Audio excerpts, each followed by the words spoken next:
This is Optimal Finance Daily, episode 1940.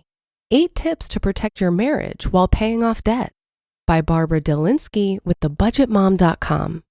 And I'm your host and personal finance enthusiast, Diana Merriam. Happy Monday. We're going to jump right into today's post to start the week as we optimize your life.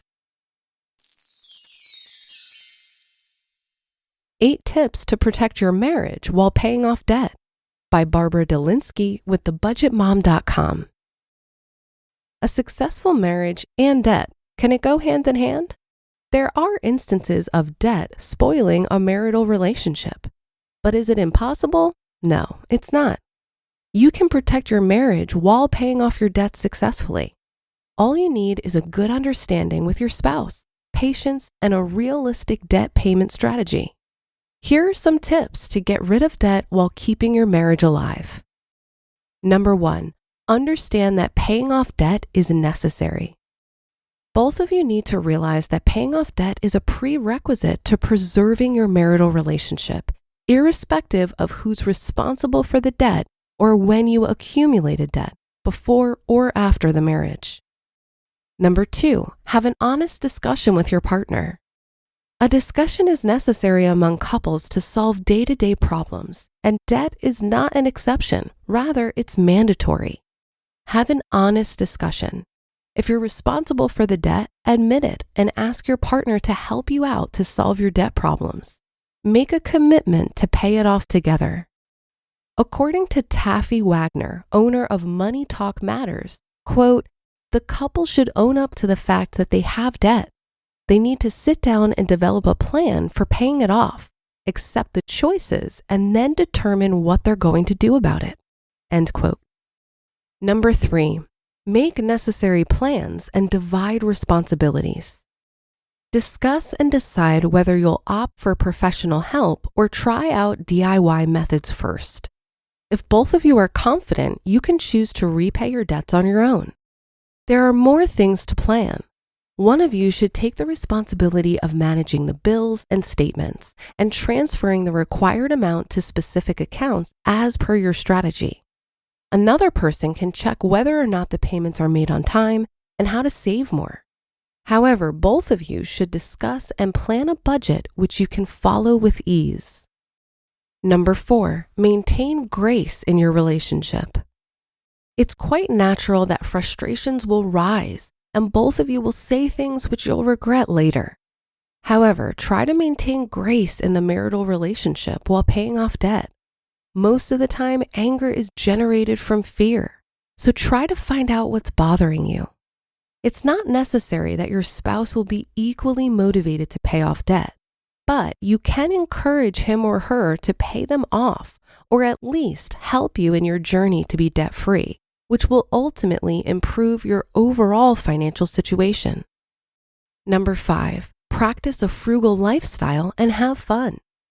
For the time being, practice a frugal lifestyle. It doesn't mean that you have to compromise with your enjoyment. For example, decide a no-spend weekend and have fun without spending money. Sounds like Mission Impossible? I promise it's not. You can go on a hike, play board games, host a potluck party, do some DIY work like paint furniture, organize photos, etc. Go fishing, redesign your room. Believe me, it can be fun to spend time with each other and also strengthen your bond. Number 6, prioritize your expenses and debts. First of all, list your daily necessities like food, shelter, and clothing. Be careful not to splurge. Then make sure you make the minimum payments on your secured loans to stay current on them. After that, target one debt to pay off along with making the minimum payments on others. Number 7, motivate each other. It's a bit difficult to stay motivated on your debt payoff journey, especially if it's too long. So to avoid this, both of you need to motivate each other. To do so, keep looking at the finish line and what you can do once both of you are debt-free. Think of something that motivates you, like going on a dream vacation, planning for a child, buying a house, planning for early retirement, etc. And number 8, select your preferred debt relief strategy. You can choose between debt snowball and debt avalanche as your preferred debt repayment strategy if you opt for DIY strategies. You can also combine both strategies. How? Instead of targeting one debt, you can target two debts at the same time. Take the extra amount which you need to make towards paying off your debts, divide it equally, and pay one portion towards the smallest balance and the remaining one towards the highest interest debt. After you pay off your debt, it's important that both of you work together to develop a plan for spending. That is, create a budget. You shouldn't feel trapped. Instead, discuss with each other and determine how much each of you can spend in a month. Before making a purchase, especially a big ticket item, discuss whether the purchase is a need or a want. This way, both of you can live debt-free and enjoy a financially happy married life.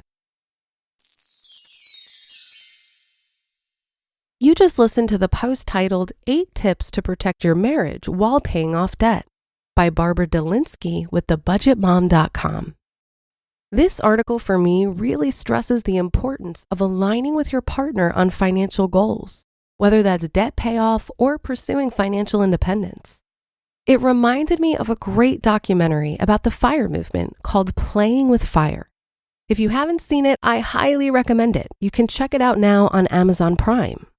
The film follows Scott Rickens and his wife Taylor as they learn all they can about the FIRE movement and apply some of the basic principles to their own life over the course of a year. Now, at the beginning of the film, Taylor was not totally on board with the idea of FIRE. She was comfortable in their luxurious lifestyle and initially saw the changes Scott wanted to make as a bit too extreme. But they ended up having a conversation about what really mattered to them and how they wanted to spend their time.